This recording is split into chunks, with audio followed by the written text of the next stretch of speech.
पाहताय महाराष्ट्रातील सर्वात जलद news network Maharashtra police news 24। Dharashiv जिल्ह्यात शेतकऱ्यांच्या हक्कासाठी आता काँग्रेस पक्ष रस्त्यावर उतरला असून महाराष्ट्र प्रदेश काँग्रेस कमिटीच्या वतीने सोमवार दिनांक 30 मार्च रोजी शेतकरी संघर्ष न्याय यात्रा आयोजित करण्यात आली आहे।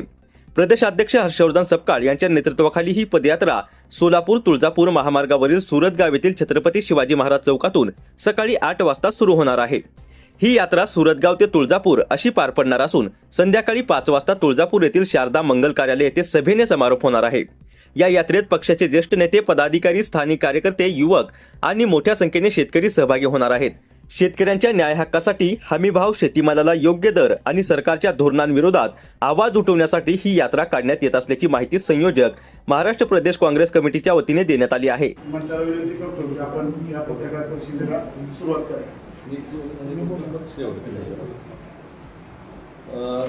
सर्वांचं मी मनापासून जिल्हा काँग्रेस कमिटी धाराशिवच्या वतीनं या ठिकाणी मनपूर्वक पत्रकार बंधूंचं स्वागत करतो। सुरुवातीला आताच ओळख करून दिलेले डॉक्टर जितेंद्रजी देहाडे साहेब जे या यात्रेचे समन्वयक म्हणून त्यांनी काम पाहत आहेत। दुसरे उदयसिंहजी पाटील जे तुळजापूर विधानसभाचे प्रभारी आहेत, ऑब्झर्वर आहेत, आणि राजभाऊजी शेरखाने पाटील तालुका अध्यक्ष, विनोदजी वीर, प्रशांतजी पाटील, अग्निवेशजी शिंदे या ठिकाणी सर्व उपस्थित काँग्रेसचे कार्यकर्ते। शेतकरी संघर्ष न्याय यात्रा सुरतगाव ते तुळजापूर या ठिकाणी सर्वात प्रथम सांगू इच्छितो की आपण मागच्याच 15 दिवसाखाली गॅस दरवाढ आणि सुरत चेन्नई महामार्गाचे जे काही बाधित शेतकरी आहेत त्यांच्या हक्काकरता आपण या ठिकाणी जिल्हाधिकारी कार्यालयावर आपण या ठिकाणी तिरडी आंदोलन केलं। त्याच पद्धतीनं या ठिकाणी मला वाटतंय या सुरत चेन्नई महामार्गाच्या बाधित शेतकऱ्यांसाठी, कारण की 2019 पासून हे शेतकरी लढा देत आहेत आणि ह्या लढ्यामध्ये कोर्ट मॅटर या ठिकाणी म्हणजे न्यायालयामध्ये प्रलंबित असून या ठिकाणी कोर्टाने सुद्धा आदेश दिलेले आहेत की पुनर्सर्वेक्षण करून या ठिकाणी शेतकऱ्यांना योग्य मोबदला द्यावा। परंतु या ठिकाणी मला वाटतंय ज्या काही जमिनी आहेत शेतकऱ्यांच्या बाधित झालेल्या त्यांनी संपूर्णपणे जिरायत दाखवलेल्या आहेत, जे करून हंगामी बागायत किंवा बागायत दाखवायला पाहिजे होत्या। त्यामुळं त्या ठिकाणी गुंठावाईज जर तुम्ही जर हे काढलं तर मला वाटतं 30 ते 40 हजार रुपये फक्त त्यांना गुंठ्याला या ठिकाणी अनुदान किंवा अनुदान म्हणता येणार नाही, या ठिकाणी मावेजा देण्यात आला। त्याचप्रमाणे रेल्वे प्रकल्पातील पण बाधितांना 30-40 हजार रुपये। तुम्ही धुळे सोलापूर त्याच रोडवर गेलेला आहे, त्याच शेतकऱ्याची जमीन जर बघितलं तर 6 ते 8 लाख रुपयेपर्यंत त्यांनी गुंठ्याला भाव दिलेला आहे। म्हणजे शेतकऱ्यावर एक प्रकारे अन्याय केलेला आहे या सरकारनं, भाजप सरकारनं।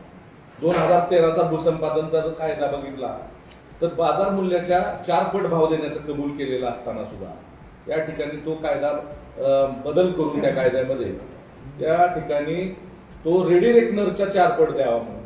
ऑलरेडीच रेडी रेकनर तिथला खूप कमी असल्यामुळं ह्या जागांचं किंवा जमिनीचं मूल्यांकन होऊ शकणार खूप कमी झालेलं आहे।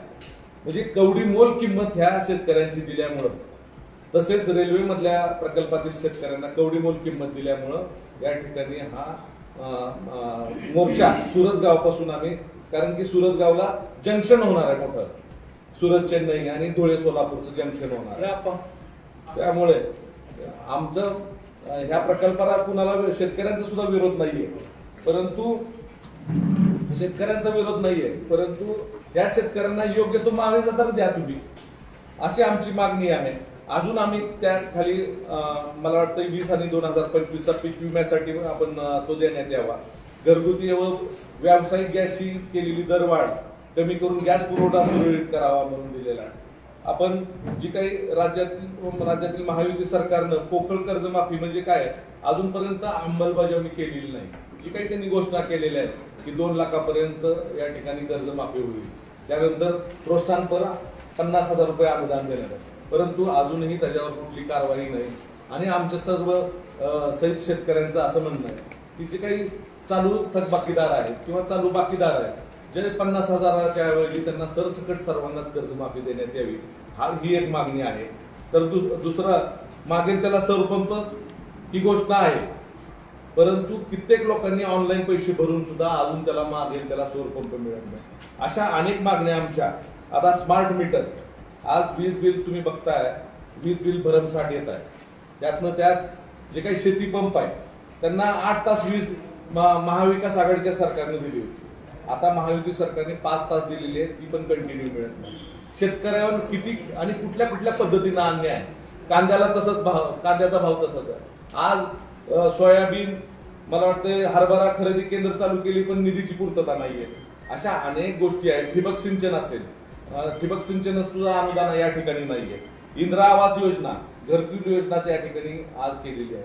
विहिरीची योजना आहे, परंतु मला वाटतं की आज ऑनलाईन केलेलं आहे, परंतु त्या अद्यापपर्यंत त्यांचं पेमेंट काही या ठिकाणी आलं नाही. अशा विविध मागण्या या ठिकाणी जिल्हा काँग्रेस कमिटीच्या माध्यमातून महाराष्ट्र प्रदेश काँग्रेस कमिटीचे अध्यक्ष माननीय हर्षवर्धन दादा सपकाळ यांच्या नेतृत्वाखाली ही सुरतगाव ते तुळजापूर या ठिकाणी ही यात्रा येणार आहे.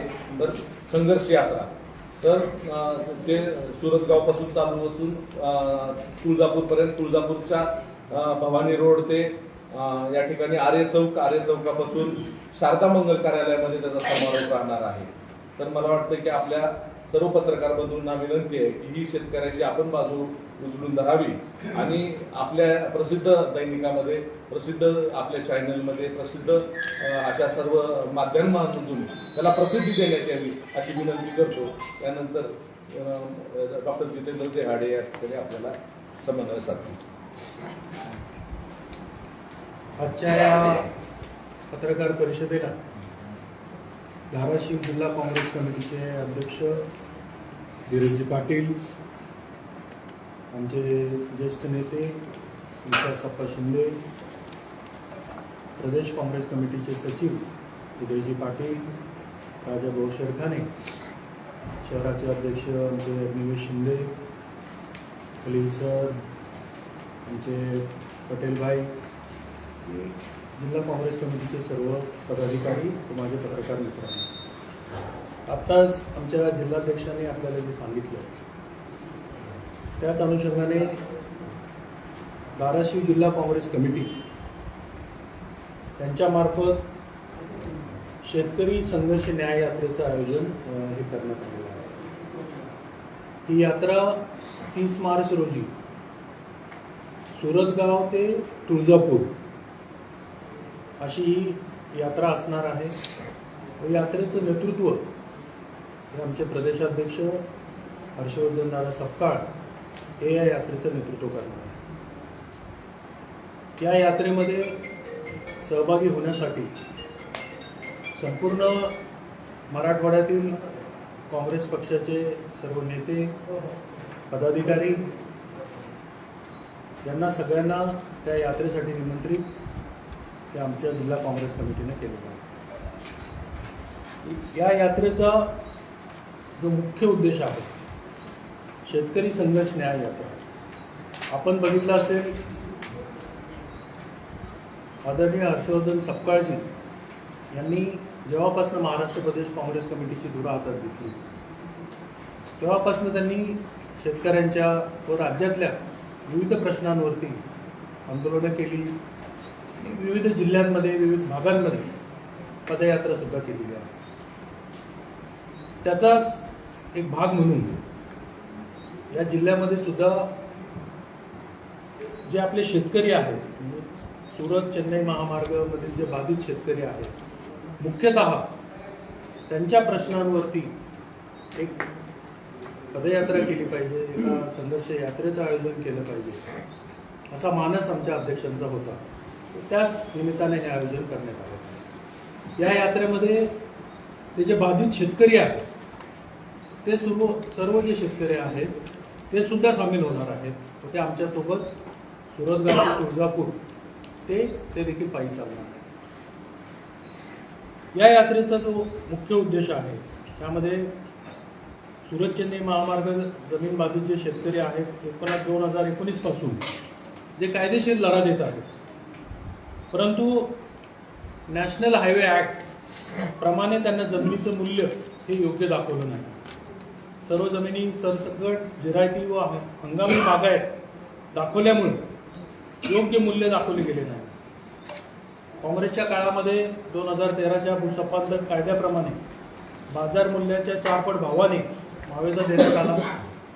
तरी त्याचप्रमाणे शेतकऱ्यांना धुळे सोलापूर महामार्गप्रमाणे मावेजा देण्यात यावा, अशी ही प्रमुख मागणी ही या संघर्ष यात्रेच्या निमित्तानं आम्ही तिथे करत आहोत. आत्ताच आमच्या अध्यक्षांनी आपल्याला ज्या आमच्या इतरही ज्या मागण्या आहेत त्या आपल्या समोर तिथे मांडल्या. आपण आता बघितलं असेल, या शासनाने जी कर्जमाफी केली, ती कर्जमाफी जी आहे ती पोकळ कर्जमाफी जाहीर केली, परंतु अजूनही आपण बघितलं असेल की कुठलीही अंमलबजावणी त्यांनी सुरू केलेली नाही. जे शेतकरी नियमित कर्ज भरतात त्यांच्यावर अन्याय केला असून त्यांना 50,000 प्रोत्साहनपर अनुदान देण्याऐवजी 1,00,000 अनुदान देण्यात यावे, ही सुद्धा मागणी. तसेच त्यासोबत सरसगट कर्जमाफी करून त्यांचा जो 7/12 आहे तो कोरा करण्यात यावा. आपण बघितलं असेल, काँग्रेस पक्षाच्या काळामध्ये जेव्हा काँग्रेस पक्षाचं व आघाडीचं सरकार या देशामध्ये व राज्यामध्ये होतं, तेव्हा काँग्रेस पक्षाने जी कर्जमाफी केली ती सरसकट कर्जमाफी केली होती. बऱ्याच शेतकऱ्यांना त्याचा फायदा झाला. परंतु हे जे सरकार आहे हे शेतकऱ्यांच्या विरोधातलं सरकार, फक्त घोषणा जी सरकार करते. मागच्या वेळेस आपण बघितलं असेल, शेतकऱ्यांची कर्जमाफी त्यांनी केली, परंतु ते शेतकऱ्यांकडनं फॉर्म भरून घ्यायचे. कित्येक शेतकरी दिवसभर लाईनमध्ये उभं राहायचे, मग तिथं नेटवर्क नाही, हे नाही, आणि त्या शेतकऱ्याच्या फॉर्ममध्ये त्यांनी शेतकऱ्याची जात सुद्धा विचारली. म्हणजे नेमकी या सरकारला काय पाहिजे? आता ही जी कर्जमाफी केलेली आहे, या कर्जमाफी कशी असेल, त्याचा काय उद्देश आहे, कशी त्याची पूर्तता करणार आहे, काही सांगितलं नाही. फक्त घोषणा आणि घोषणांचा पाऊस हे राज्य सरकार करत आहे. आत्ता सुद्धा जे बजेट झालं, या बजेटमध्ये सुद्धा कुठलंही शेतकऱ्यांच्या बाबत कुठली घोषणा आणि शेतकऱ्यांना मदत होईल असं कुठलंही पाऊल या राज्य सरकारनं उचललं नाही.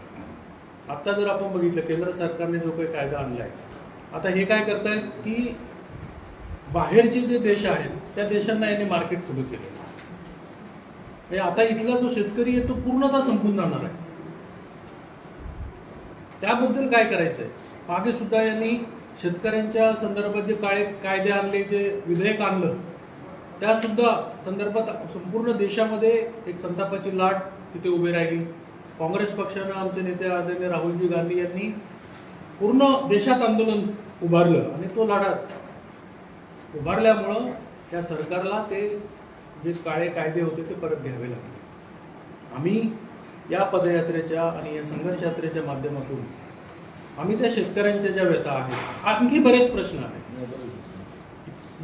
आहेत, म्हणजे आज त्या शेतकऱ्यांची जे त्यांच्या जमिनी आहेत, आज तुम्हाला एकच करतो मी. चिंचाच्या झाडाला त्या सर्वेमध्ये 1,00,000 रुपये दिले आणि द्राक्षाच्या झाडाला एका झाडाला 250 रुपये दिले. आज जरी सरासरी ह्याचं लाईफ बघितलं त्या झाडाचं, द्राक्षाच्या झाडाचं, तर ते 20 वर्ष चालतं. तुम्ही आज एका घडाला तुम्ही 250 रुपये भाव आहे, मग तुम्ही असा अन्याय का शेतकऱ्यांवर? ही फार मोठी व्यथा आहे. आणि भरपूर द्राक्ष बागायतदार शेतकरी सुरत चेन्नईमध्ये, कारण की सुरतगाव, धोत्री, पिंपळा ह्या भागामध्ये तुम्ही जर बघितलं, पांगरदरवाडी, काठी ह्या भागातून हा रस्ता चाललेला आहे, खुंटेवाडी. त्यामुळे ह्या भागामध्ये प्रचंड प्रमाणावर द्राक्षाचे बागायतदार आहेत. त्यांच्यावर तर खरा अन्याय झालेला आहे. आणि सगळे द्राक्ष बागायतदार हे परवा दिवशी तिथं सुरतगावपासून त्या ठिकाणी सहभागी होणार. असे बरेचसे विषय आहेत. ते विषय घेऊन आम्ही आणि आमचे प्रदेशाध्यक्षांच्या नेतृत्वाखाली ही संघर्ष यात्रेचं आयोजन आम्ही केलेलं आहे. काँग्रेस पक्ष जरी या यात्रेचा आयोजक असला, परंतु आपल्या मार्फत आम्ही या जिल्ह्यातल्या सर्वसामान्य जे शेतकरी आहेत, जे NGOचे जे पदाधिकारी आहेत आणि जे या शेतकऱ्यांच्या प्रश्नांसाठी काम करतात, त्यांना मी आवाहन करू इच्छितो की आपण सर्वांनी या यात्रेमध्ये सामील व्हावं व आपले जे काही प्रश्न असतील ते आपण आमच्या मार्फत यात्रा संपल्यानंतर आपण तहसीलदारांना ते जे काही आमच्याकडे निवेदन प्राप्त होतील, जे काही सूचना प्राप्त होतील, त्यांचं संकलन करून माननीय प्रदेशाध्यक्षांच्या हस्ते आम्ही त्या मागण्या तहसीलदाराच्या मार्फत आम्ही या शासनाकडे पोहोचवणार आहोत. तर त्याची पूर्तता न झाल्यास भविष्यामध्ये एक मोठा जनआंदोलन हे या जिल्ह्यामध्ये उभारण्यात येईल. या संदर्भात ही आज पत्रकार परिषद आम्ही आयोजित केली होती. तरी आम्हाला विनंती आहे, आपल्याला सर्वांना विनंती आहे की या संघर्ष यात्रेच्या आयोजनासंदर्भात आपण आपल्या स्तरावरून त्याला प्रसिद्धी द्यावी, जेणेकरून आपल्या भागातील सर्व शेतकऱ्यांना त्यांच्या हक्कासाठी, त्यांच्या प्रश्नासाठी न्याय मिळेल. धन्यवाद. आखाडी युद्धामुळे शेतकऱ्यांच्या साहित्य वाढ झाली. त्या संदर्भात आखाडी युद्धामुळे देशामध्ये शेती साहित्य आहे त्याच्यामध्ये मोठ्या प्रमाणात वाढ झाली. फक्त शेती साहित्यच नाही, बऱ्याच ज्या गोष्टी आहेत, म्हणजे या युद्धाचा जो काही परिणाम आहे तो शेतकरी असेल, व्यापारी असेल, नोकरदार असेल. आता आज तुम्ही या पत्रकार परिषदेला आलात, तुम्ही तुमच्या स्वतःच्या वाहनातून इथं आलात, परंतु आज जर आपण पेट्रोल पंपाची जर परिस्थिती बघितली, लाईन लागल्यात पेट्रोल पंपावर. आज त्या देशामध्ये सरकारचं धोरण काय आहे? म्हणजे एकीकडे नरेंद्र मोदी तिकडे सांगतात सगळे माझे मित्र आहेत, रशिया मित्र आहे, तुमचा इस्रायल मित्र आहे, इराण आहे, पण त्यांचं नेमकी धोरण काय आहे? जेव्हापासून हे भाजपचं सरकार अस्तित्वात आले त्यामध्ये फक्त शेतकरीच नाही तर सर्व स्तरावरती जे काही आमचे या देशातले नागरिक आहेत ते भरडले जात आहेत. कुठलंही ठोस जे कारण आहे ते आणि त्या विषयासंदर्भात या सरकारचं कुठलंही धोरण हे त्यांनी तिथं आखलेलं नाही. त्यामुळं जनतेला आज जर आपण गॅस सिलेंडर बघितलं, किती त्रास होतो गॅस सिलेंडरचा. म्हणजे आज थोडे जरी भाववाढ केली की ते आमच्या स्मृती इराणी भाकरी थापत बसायच्या, गॅस सिलेंडर घेऊन जायच्या. कुठे गेले त्या? संसदेमध्ये. तर नागरिकांनी सुद्धा विचार केला पाहिजे ना.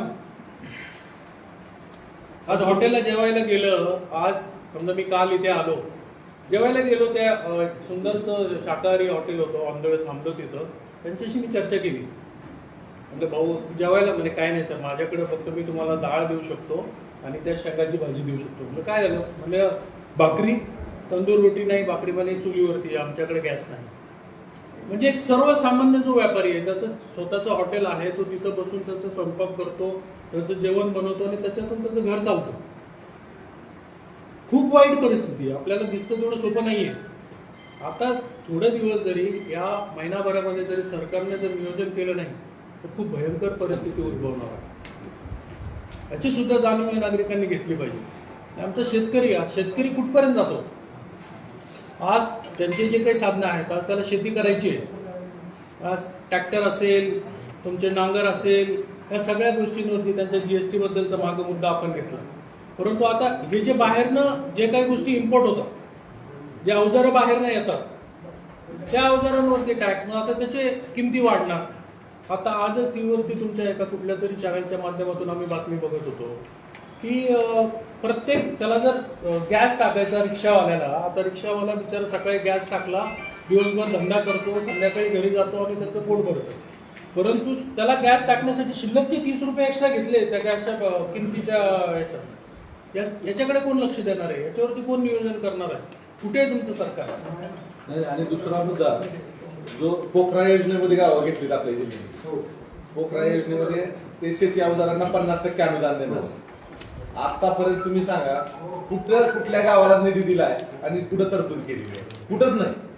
हे नुसतं सबशेल फेल आहे.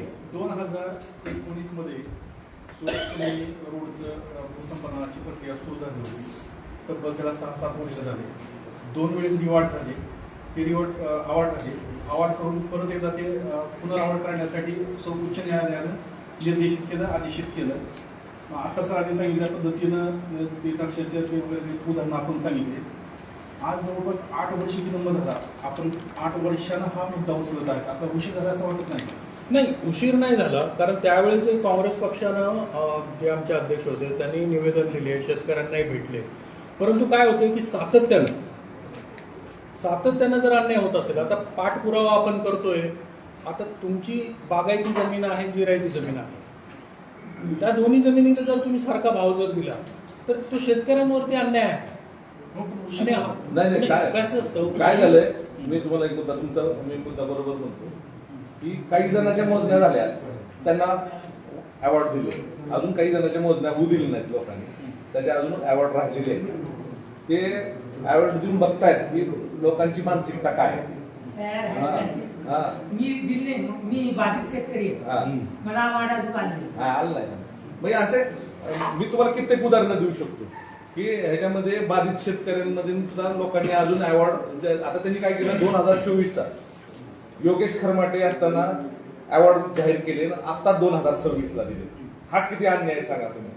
लोकसभेमध्ये विरोधी भागावर काँग्रेस आहे, काँग्रेस कुठेतरी कमी पडताना त्याला वाटत नाही. नाही आज सातत्यानं काँग्रेस संघर्ष करत आम्ही, आणि कुठलंही आंदोलन बघा तुम्ही, आम्ही आज जिल्ह्यामध्ये या चालू वर्षामध्ये खूप चांगले होते. या अगोदर आंदोलन काय नाही. तुम्हाला मी सांगतो की प्रत्येक जे काही काँग्रेस पक्षाने आंदोलन केलेले हे आपल्या प्रसार माध्यमातून हे केलेले, त्याचा मी पुरावा सुद्धा देऊ शकतो की किती आंदोलन केले. लोकसभेमध्ये राहुल गांधी बोलत असताना बंद केला जातो, स्पीकर बंद केला जातो, आवाज उचलला जातोच ना. बाबाचा प्रश्न फार गाजत आहे. त्याबद्दल काँग्रेस म्हणजे सहसा आक्रमक दिसत आहे. ज्याप्रमाणे सुषमा अंधारे शिवसेनेचे आक्रमकपणे प्रश्न मांडतील, पत्रकार परिषद घेत आहे, त्याप्रमाणे काँग्रेस एवढं काही आक्रमक दिसत नाही आम्हाला सध्या. पूर्ण राज्यात दिसत नाही आक्रमक अपेक्षा लोकांच्या. माझी तुम्हाला विनंती आहे, मी आज धाराशिवमध्ये जे आलो शेतकरी संघर्ष यात्रेसंदर्भात आलो आणि आपण जो विषय मांडला त्या विषयावरती बोलण्यासाठी मी अधिकृत नाही. आमच्या पक्षाचे अध्यक्ष आणि आमचे जे प्रवक्ते आहेत त्यांनी पक्षाची भूमिका मांडलेली आहे. सर, आखाती देशामध्ये युद्ध सुरू आहे, त्यामुळे नागरिक त्रस्त आहेत, नागरिकांवरती परिणाम होतोय. त्याबद्दल आपली उपाययोजना काय असणार आहे, जो की नागरिकांना पुढे चालून पण त्रास वाढणार आहे, त्यावरती आपण काय उपाययोजना सुचलेल्या जो की नागरिकांना त्रास होणार नाही. शेतकरी असो, सामान्य असो, व्यावसायिक असो, या सगळ्यांना त्रास होणार आहे. मग आपण त्याची काय भूमिका घेणार आहात? ते जे सर्व आपण मुद्दे जे मांडले त्याच्यामध्ये गॅस असेल, वेगवेगळे मुद्दे, तर या यात्रेच्या माध्यमातून त्याच्यावरती सुद्धा आम्ही फोकस केलेला आहे आणि आम्ही जे निवेदन राज्य सरकारला देणार आहोत त्या संदर्भात त्याच्या मागण्या सुद्धा ज्या या आखाती देशासंदर्भात जे युद्ध आहे त्या युद्धामुळे उद्भवलेली जी परिस्थिती आहे त्या सुद्धा मागण्या आम्ही या यात्रेमध्ये केल्या. आपल्याला असं वाटत नाही का गॅस दरवाढ, सगळी दरवाढ याचा मुद्दा डिवाइड करण्यासाठी हा बंधू बाबा एकात एक बंधू बाबा वरचीवर निघत आहेत, हे बंधू बाबा ती बंधू बाबा, आताच कसे बंधू बाबा निघाले, डिवाइड करायचं का सरकारला विषय? काय झालं, प्रश्न तुम्हीच केला आणि उत्तर तुम्हीच दिलेलं.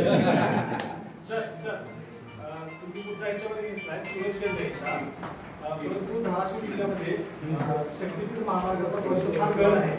शेतकरी आंदोलन करत आहेत तरी देखील प्रशासन पोलिसांना वापर करून मोजणी करत आहे. तर तुमच्या ह्याच्यामध्ये त्याचा शक्तीपीठचा नामोल्लेख तुम्ही टाळलेला आहे, शक्तीपीठचा प्रश्नच नाहीये का? नाही आज काय झालेलं आहे, शक्तीपीठ महामार्गाचा पण प्रश्न आम्ही उपस्थित करून घेणार होतो, पण त्या ज्या काही संघटना आहेत त्यांनी म्हटले की आम्हाला हा मुद्दाच, आम्हाला मूलतः जमिनीच द्यायच्या नाहीत आम्हाला, आणि आम्ही काही मोजणी होऊ देणार नाही, आम्ही रस्त्यावर या ठिकाणी उतरणार आहोत. त्यामुळे हा मुद्दा आम्हाला घेता चालला नाही त्यांचा. आम्ही तर त्यांच्या बरोबरच आहे. शक्तीपीठ महामार्गाच्या जे काही आंदोलन झालंय त्याच्यामध्ये आम्ही स्वतः काँग्रेस पक्ष मागं होतं आणि त्यांना आम्ही हा विचारला मुद्दा घेऊ का नको. त्यावेळेस ते काय म्हणले, आम्हाला एकतर जमीनच द्यायची नाही आम्हाला, आणि काही ठिकाणी म्हणजे कोल्हापूर सारख्या ठिकाणी ज्यावेळेस एवढं मोठं तीव्र आंदोलन केलं त्या ठिकाणी तो रस्ता रद्द करून त्यांनी बाहेरचा रस्ता घेतला आहे. त्यामुळे त्यांचं असं मत आहे ह्या सगळ्या लोकांचं की इकडचा मार्ग रद्द होण्याच्या येत आहे, तुम्ही काय हा मुद्दा घेऊ नका असं त्यांनी म्हटल्यानंतर आम्ही मागे सरकलो. त्यामुळे असं काही नाही की बाबा आम्ही काँग्रेस पक्ष शक्तीपीठ महामार्गाचा मागचा वेळेसचं आंदोलन तुम्ही बघितलं तर आम्ही शक्तीपीठ महामार्ग सुद्धा घेतलेला आहे. राज्यामध्ये SIR प्रक्रिया सुरू आहे, त्या संदर्भात काय? नाही, SIR मध्ये आपण जर बघितलं संपूर्ण भारतामध्ये SIRच्या विरोधामध्ये काँग्रेस पक्ष आहे, कारण ही जी निवडणूक आयोगानं SIRची जी प्रक्रिया आहे ती पारदर्शकपणे राबवत नाही आहे. आणि आम्ही आज महाराष्ट्र प्रदेश काँग्रेस कमिटीनं या SIRच्या संदर्भात संपूर्ण जिल्ह्यामध्ये आम्ही एक टीम नेमलेली आहे व जे काही प्रक्रिया होणार आहेत त्या टीम पूर्ण आमचे BLA असतील, BLO असतील, त्यांच्या संपर्कात राहून जे काही योग्य आहे. आता काय होतं की काही ठिकाणी जर खरंच तो मतदार असेल, तो तिथं राहत नसेल का त्याचा मृत्यू झाला असेल, असे बरेचसे लोक असतात. परंतु जो आपला मतदार आहे आणि त्याच्यावरती अन्याय होत असेल अशा लोकांसाठी काँग्रेस पक्ष तिथे उभा राहील. व आमची जी काही टीम आहे काँग्रेस पक्षानं जी अपॉइंट केलेली ती त्या संदर्भात कार्य करेल. आणि SIR मध्ये आम्ही जागरूक राहून हे SIRच्या प्रक्रियामध्ये आम्ही काँग्रेस पक्ष त्याच्यामध्ये सक्षमपणे प्रतिसाद देईल. नागरिकांमध्ये संभ्रम आहे SIR विषयी. काँग्रेसमध्ये कुठली जनजागृती होताना दिसत नाही. आणि दुसरा प्रश्न आहे, BLAचं सांगितलं तर तुमच्याच पक्षाने जिल्ह्यामध्ये 1523 BLAची यादी दिली नाही. आज प्रत्येक तालुक्यांमध्ये त्या तालुकाध्यक्ष आज काय आहे, प्रामुख्याने आज जिथं जिथं आता काँग्रेसचा विधानसभा मतदारसंघ आहे तुळजापूर, आम्ही तिथं तर दिलेली आहे. परंतु काही काही ठिकाणी राहिलेल्या असतील याद्या, त्या सुद्धा या SIRच्या निमित्तानं आम्हाला आता प्रामुख्यानं तो प्रश्न विचारात घेऊन प्रत्येक ठिकाणी आम्ही BLAच्या याद्या ह्या पोच करण्याचं. नाही, तुमचं म्हणणे मान्य आहे आणि आम्हाला ते ऍक्सेप्ट पण आहे. कारण 100% आमचे BLA झालेले झालेलं नाही, ते मान्य आहे. काय होतं, पक्ष काम करत आता असताना मग पक्ष कुठे ना कुठेतरी कमी पडतो. आता एखादा विधानसभा मतदारसंघ जर आमच्या मित्र पक्षाकडे गेलेला असेल, मग तिथला कार्यकर्ता जो असेल त्याला वाटतं की आता कायमस्वरूपी हा मतदारसंघ आमच्या मित्र पक्षाकडे असतो, मी कशाला काम केलं पाहिजे. परंतु आता आम्ही त्या बैठकीमध्ये त्यांना सांगितलं की ठीक आहे, मतदारसंघ जरी तिकडे असला मग भविष्यामध्ये आता 29च्या निवडणुका येणार आहेत, तर त्या दृष्टीनं आपल्याला काम केलं पाहिजे. तर ते सुद्धा कार्यकर्त्यांना ब्रेन वॉश करायचं काम आहे. आता ही कार्यकर्त्यांची नाराजगी आहे. तुमचं म्हणणं 100% मान्य, BLA आमचे नाही हे आम्ही मान्य करतो, पण संपूर्ण ठिकाणी नाहीत का असं नाही, पण काही ठिकाणी नाहीये ते मान्य करतो. ते आम्ही तात्काळ अध्यक्ष दुरुस्ती करून त्यामध्ये BLAची अपॉइंटमेंट करू आणि SIRची प्रक्रिया चांगल्या पद्धतीने आम्ही पूर्ण करू. 2002च्या याद्या BLOकडेच नाही आणि आपलं नाव आहे की नाही नागरिक काँग्रेस उपलब्ध करून देणार का? हो, याद्या 2002च्या याद्या देऊ शकतो ना, आपण देऊ शकतो. याद्या आहेत आमच्याकडे, ऑनलाईन याद्या आहेत. कारण त्यावेळेस इलेक्शन कमिशन काय होतं, निवडणुका आल्या की सर्व पक्षाला याद्या देतात CD मध्ये. त्या याद्या आमच्याकडे आहेत, त्या उपलब्ध करून देऊ. आणि आम्ही जे आमचे पदाधिकारी SIRचे अपॉइंट करणार आहोत त्या याद्या आम्ही त्यांना उपलब्ध करून देऊ, त्यांच्या प्रिंटआउट काढून, जेणेकरून नागरिकांना त्याचा फायदा होईल. आणि म्हणजे जनजागृती करण्यासाठी प्रत्येक विधानसभेमध्ये काँग्रेस पक्षाच्या वतीनं फ्लेक्स लावण्यात येतील की कोणाला जर त्या याच्यामध्ये आपलं नाव शोधायचं असेल तर अमुक अमुक आमच्या पदाधिकाऱ्यांना संपर्क करा, आमच्या कार्यालयाला संपर्क करा. अशी जनजागरण मोहीम सुद्धा SIRची काँग्रेस पक्षाच्या वतीने राबवण्यात. त्या यात्रेमध्ये किती शेतकरी सहभागी होतात असं अंदाज आहे? आता जे बाधित शेतकरी, मला वाटतं 500-550 शेतकरी आहेत ते बाधित सगळे. तर ते आम्ही त्यांनी तर सर्वांनी सांगितलं की आम्ही सर्वजण येतो, कारण मुख्य प्रश्न आमचा तोच आहे. तर ते सर्व जे शेतकरी आहेत ते सुरुवातीपासून ते शेवटपर्यंत आमच्या सोबत तिथे चालणार आहे. परंड्यामधले आहेत काही, परंडा म्हणजे बार्शी परंडा असं करत करत तुळजापूर पुढे जाईल, उमरगा काही लोक आहेत. तर ते असे बरेचसे शेतकरी 400-500 शेतकरी. पत्रकार मित्रांनी जे विचारलं की कृषी निविष्ठांचे भाव वाढलेले आहेत, त्याच्यामध्ये आता येत्या 2 महिन्यामध्ये पेरणी चालू होणार आहे. त्याच्यामध्ये DAPची आणि जी इतर रासायनिक खतं आहेत त्यांचे भाव 2000च्या वर गेलेले आहेत. आता सध्या 1400 रुपयाहून 1700 रुपये केला भाव आणि 1700 रुपयाहून आता 2000च्या वर गेलेले. ते सुद्धा या माध्यमातून आणण्यावर शेतकऱ्यावर अन्याय आहे. चला, थँक्यू, सगळ्याचा आभार आहे. महाराष्ट्र पोलीस न्यूज 24 साठी महाराष्ट्र प्रतिनिधी हारून शेख.